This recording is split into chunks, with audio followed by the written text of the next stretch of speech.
নমস্কার বন্ধুরা, welcome to আরকে sports. আশা করি তোমরা সবাই সুস্থ ও অনেক ভালো আছো। আজকের এই ভিডিওতে বেশ কিছু গুরুত্বপূর্ণ আপডেটস রয়েছে মোহনবাগান দলের কোচ এবং বিদেশি ফুটবলার নিয়ে, তাই একটু স্কিপ না করে ভিডিওটা শেষ অবধি দেখতে থাকো। আর যদি এই চ্যানেলে প্রথমবারের জন্য এসে থাকো তাহলে এই চ্যানেলটিকে সাবস্ক্রাইব করে পাশের বেল নোটিফিকেশনটা অল প্রেস করে নিও। বন্ধুরা, প্রথমেই তোমাদেরকে বলে দিই, আজকের এই খবরগুলো কিন্তু এমবিএফটি সোর্স থেকেই জানানো হচ্ছে। মানে এমবিএফটি সোর্স থেকেই প্রথমত এই খবরগুলো এসছে, সেখান থেকেই তোমাদেরকে কিন্তু জানাচ্ছি। প্রথমেই এটা আমি বলে দিচ্ছি, কোনো রকম কোনো দ্বিধাবোধ করছি না যে আমি মন গড়া কথা বলছি। একদম এমবিএফটি সোর্স, এমবিএফটি তারা এরকম জানিয়েছে, সেখান থেকেই তোমাদেরকে তুলে ধরছি। তো প্রথমত বলে দিচ্ছে, কোচ নিয়ে 5টা শর্টলিস্ট করা হয়েছে। তার মধ্যে একটা ইউরোপীয় একদম অপরিচিত হাই প্রোফাইল কোচ রয়েছে, সেটাই প্রথম পছন্দ। একাধিকবার তার সাথে কিন্তু আলোচনা হয়েছে, বৈঠক হয়েছে, তারপরই কিন্তু এখন সেই কোচ মোহনবাগান দলের পছন্দের 1 নম্বর স্থানে রয়েছে। মোহনবাগান দল সেই কোচকে চূড়ান্ত করতে চাইছে, কিন্তু এখন অবধি চূড়ান্ত হয়নি। তার একটাই কারণ রয়েছে, ভারতীয় ফুটবলের ভবিষ্যৎ নিয়ে কোনো স্পষ্টতা নেই যে কি হবে কি হবে না। ওই কোচ চাইছেন যে ভারতীয় ফুটবলে কি আসছে, সমস্যা মিটছে কি না মিটছে, একটা স্পষ্টতা চাইছে। যার কারণে এখন অবধি তার যে চুক্তিটা সেটা কিন্তু পুরোপুরি চূড়ান্ত করতে পারছে না মোহনবাগান দলের সাথে।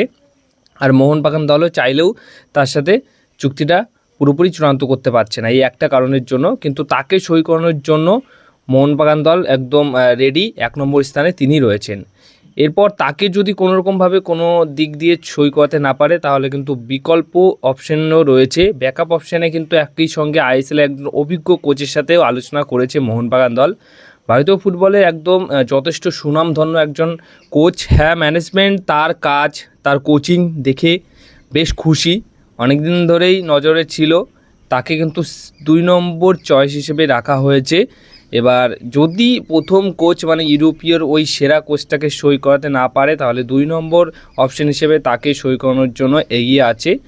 এর পাশাপাশি 3 নম্বর যে অপশানটা রয়েছে সেটা যে একদম ডাইরেক্ট নাম হুয়ান পেদ্রো বেনালি। বেনালির নামটা এখনও শর্টলিস্টে আছে, তবে হুয়ান পেদ্রো বেনালির নাম শর্টলিস্টে রাখা হলেও তার সাথে কোনোরকম আলোচনা এখনও অবধি শুরু করেনি মোহনবাগান দল, এমনটাই খবর রয়েছে। কিন্তু শর্টলিস্টে রয়েছে 5টা কোচের মধ্যে 3 নম্বরে তিনি রয়েছেন। এছাড়া একজন প্রাক্তন কোচ, 4 নম্বরে আছে একজন প্রাক্তন হেড কোচ, যিনি মোহনবাগান দলে একটা সময় কোচ করিয়ে গেছেন। তাকেও কিন্তু ব্যাকআপ হিসেবে ধরে রাখা হয়েছে। যদি এই প্রথম 3টে কোচের মধ্যে কোনো কোচকেই সই না করাতে পারে, তাহলে কিন্তু মোহনবাগান দল তাকে সই করিয়ে নেবে এবং দেখা যাক পরবর্তী সময় কি হয়। একটা প্রাক্তন কোচও কিন্তু এই লিস্টে রয়েছে। এছাড়া 5ম একটা কোচ রয়েছে, সেও কিন্তু আইএসএলের একজন একটা অভিজ্ঞতা সম্পন্ন কোচ। তিনি এর আগে শর্টলিস্টে ছিলেন না, কিন্তু এখন শর্টলিস্টে আছে। মোট 5টা কোচকে শর্টলিস্ট করে রেখেছে মোহনবাগান দল, যেটা এমবিএফটির তরফ থেকে জানানো হয়েছে। তার মধ্যে একজন ইউরোপীয় কোচ, ইউরোপীয়র যে কোচটা সেই কোচের নাম না জানা গেলেও অনেকদিন ধরেই এমবিএফটি বলে এসেছিল যে এরকম একটা কোচের সাথে কথাবার্তা বলছে। পরবর্তী সময় কোনো রকম আপডেট পেলে সেটা অবশ্যই জানানো হবে।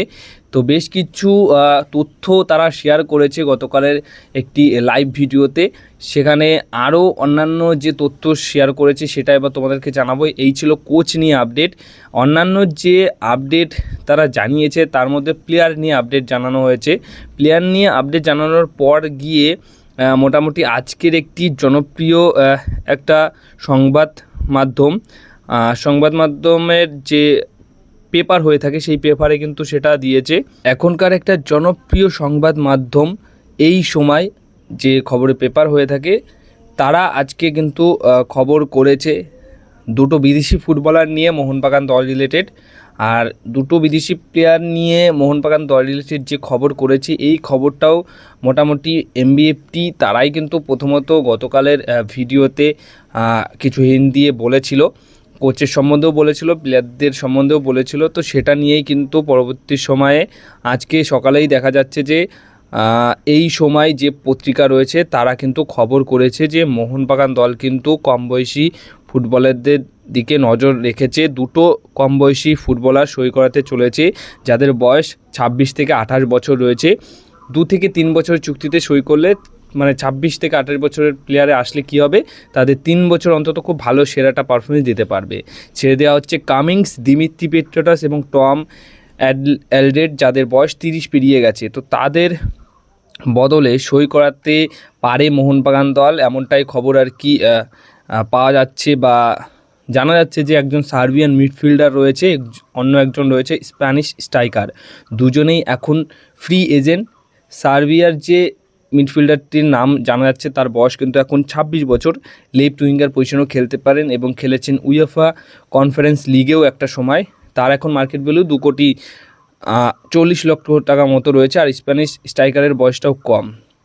এই দুই ফুটবলারের যে এজেন্ট রয়েছে সেই এজেন্ট কিন্তু মোহনবাগান ম্যানেজমেন্টের কর্তাদের কাছে জানতে চেয়েছে যে ভারতীয় ফুটবলের রোডম্যাপ কী রয়েছে। যদি সব কিছু ঠিকঠাক থাকে তাহলে হয়তো এই দুই ফুটবলারকে তার এজেন্ট মানে মোহনবাগান দলে পাঠাতে পারে, এমনটাই কিন্তু একটা আভাস জানা যাচ্ছে।